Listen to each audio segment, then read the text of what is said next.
Bom, a gente teve então uma sessão onde a gente viu que a ciência básica já está nas nossas clínicas praticamente, né? A transferência do fluxo meiótico para pacientes com doenças mitocondriais ou pacientes com falha da fertilização já é um fato. Gametas artificiais em animal já é um fato. Em humano poderia ser um fato. Vamos ver aí se a gente consegue ultrapassar essas barreiras éticas, né? E agora a nossa última palestra, né, mostrando que os embriões geneticamente modificados a partir de clonagem para ser doadores de órgãos para xenotransplantes já é muito um fato, né?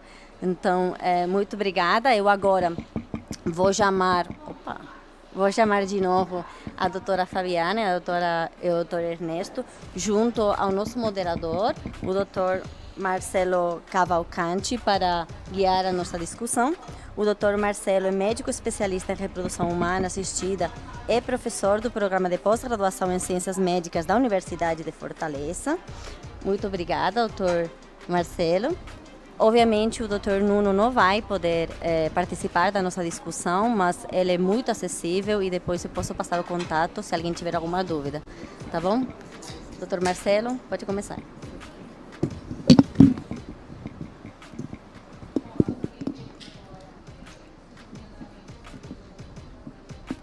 Bom, pessoal, boa tarde já, né?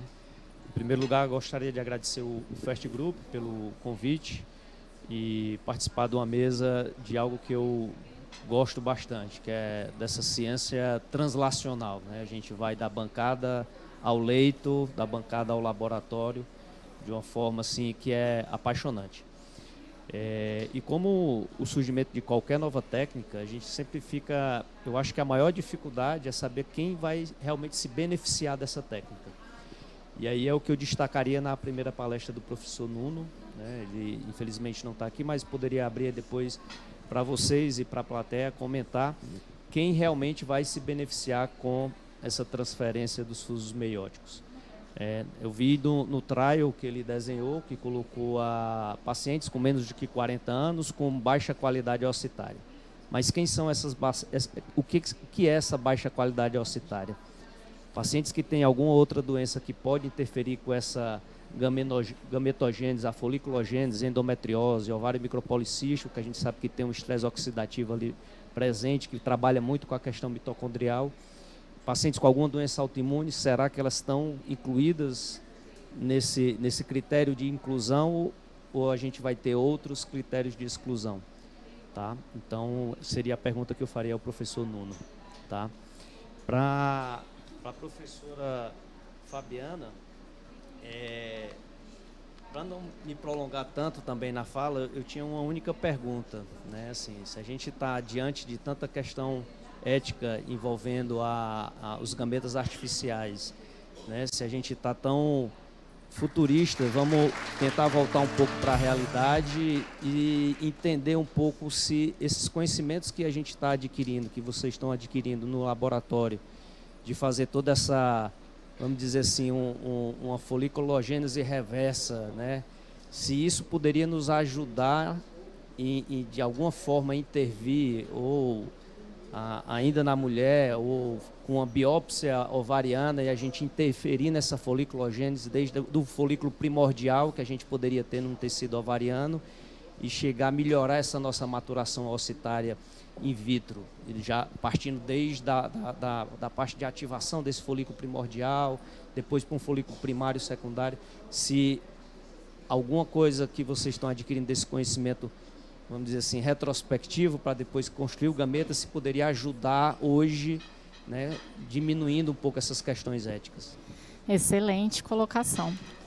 Eu acho que, não, né? Tenho certeza que talvez uma das principais contribuições de qualquer nova tecnologia é trazer mais informações sobre aquilo que a gente está tentando conseguir. Então, na verdade, falar bem a verdade, quando a gente está escrevendo um projeto, a gente pega, coloca como objetivo final, justificativa, a aplicação. Tem que estar lá, a aplicação vai chegar na clínica, não sei quanto tempo, vai dar certo, porque deu certo em camundongo, vai dar certo em suíno. Mas, na verdade mesmo, para a gente conseguir chegar no produto final, a gente de fato, voltou e teve que esmiuçar as vias celulares e moleculares do passo a passo do que está acontecendo nesse processo. Então, aí sim, isso gera muita informação para depois a gente tentar entender. Para tentar entender o que está errado e consertar, a gente tem que saber qual é o certo, né? Então, acho que sua colocação foi excepcional. Eu não tenho nada para apontar hoje como exemplo, porque a gente ainda não fez essa volta, né? Esse retrospectivo. Acho que ainda está no momento de traçar este caminho da maneira melhor possível. E hoje, com técnicas como o single cell, a RNA-seq, por exemplo, a gente consegue ver exatamente o que é heterogêneo, o que é igual, o que é diferente, o que eu esperava, o que eu não esperava, e aí depois acho que a gente consegue mais para frente pegar casos específicos e tentar entender, era para estar assim e não está. Então vamos modular isso para tentar reverter. Então acho que talvez a maior contribuição seja até essa, não de fato chegar num gabinete in vitro, que tem que ser, no final das contas, uma consequência depois. Exato. Eu acho que às vezes a gente fica tão futurista e a gente pode ter alguma coisa que a gente teria um resultado imediato ali. Eu acho que eu fico assim, como mulher, eu acho que o sonho seria você ter algo que você pudesse otimizar a sua reserva ovariana. Não, eu vou gastar menos do que eu gastaria nesse meu ciclo natural com alguma intervenção de alguma forma. Mas eu acho que o nosso calcanhar de Aquiles, um dos calcanhares na reprodução, é entender realmente essa foliculogênese, principalmente a foliculogênese feminina. E para o Ernesto, assim, é incrível a questão do xenotransplante, né? Como ele colocou, tem um impacto social, um impacto financeiro tremendo quando a gente tiver esse produto final. E quando você falou da parte do xenotransplante, né? Eu sou um cara que eu estudo muito a parte da imunologia da reprodução e vejo o quanto é difícil, né? Que na parte de alotransplante a gente tem muita dificuldade, quanto mais nos xenotransplantes. E a pergunta, só uma pergunta de curioso, se você coloca uma visão de no futuro, a criação do órgão a ser transplantado seja específico para determinado receptor, HLA específico e editado geneticamente específico para aquele receptor, para o paciente que está precisando, se a gente teria um tempo hábil, se o tempo de espera na fila permitiria fazer essa edição específica para aquele paciente. Eu agradeço a pergunta, é uma pergunta super relevante realmente. Existem diversas abordagens para justamente alcançar esse objetivo, né? Eu acredito que essa primeira geração de suínos geneticamente modificados para xenotransplante, a gente ainda vai necessitar de uma imunossupressão significativa, inclusive com o desenvolvimento até de novos imunossupressores que estão sendo desenvolvidos especificamente para o xenotransplante, como o inibidor de CD40 ligante, etc. Mas é possível sim desenvolver modificações genéticas HLA idênticas para evitar potenciais rejeições celulares, mas na minha visão e de muitos, esse não seria o ideal. Por quê? Porque a minha escala seria muito pequena. Então, a nossa abordagem, inclusive, é um diferencial nosso em relação a outras empresas e universidades que estão desenvolvendo essa tecnologia, é que nós desenvolvemos uma molécula de SLA sintético. O SLA é o HLA do suíno. Que ela é predita por algoritmos de inteligência artificial para conseguir evitar todos os anticorpos conhecidos anti-HLA. Porque a gente entende que muito provavelmente os pacientes mais indicados a um xenotransplante sejam pacientes hipersensibilizados, ou seja, que têm altos níveis de anticorpos anti-HLA e que por conta disso muito provavelmente não conseguiriam um alotransplante. Então é esse paciente que não conseguiria um alotransplante que seria indicado para o xeno. Então a gente precisa desenvolver uma molécula de SLA que consiga escapar desses anticorpos. Então muito provavelmente, na nossa visão, o que está acontecendo com esses experimentos nos Estados Unidos é justamente isso. É uma ligação cruzada do anticorpo anti-HLA com a molécula de SLA que nós já sabemos que acontece. Então, na nossa estratégia é ter uma molécula única, um suíno só, universal, que consiga ser um doador para toda a população. Ok, a gente está com o tempo quase acabando. Abrir para a Maitê, se ela quer fazer algum comentário. Eu acho que daria para uma pergunta ou duas da plateia, se tiver. Alguém da plateia quer perguntar alguma coisa? Algum comentário? Uma questão que eu acho bem interessante, inclusive, da palestra do Dr. Nuno, né, é sobre transferência de fluxos meióticos para pacientes com doença mitocondrial, né? Que a gente sabe que se a gente não fizer isso, essa paciente vai ter que ir para a doação de gametas, né? Para a doação de ócito, né? E realmente é uma prática utilizada em vários países, permitida em alguns países, aqui não, né? Mas uma questão que me preocupou quando eu vi esse artigo no ano passado, né, do grupo Enuno, é essa pequena porcentagem, né, de pessoas que podem ter essa reversão do fenótipo da mitocondrial materno, né, sabendo do risco e do tipo de sintomatologia, inclusive, que essas doenças mitocondriais provocam, né, nos indivíduos, né.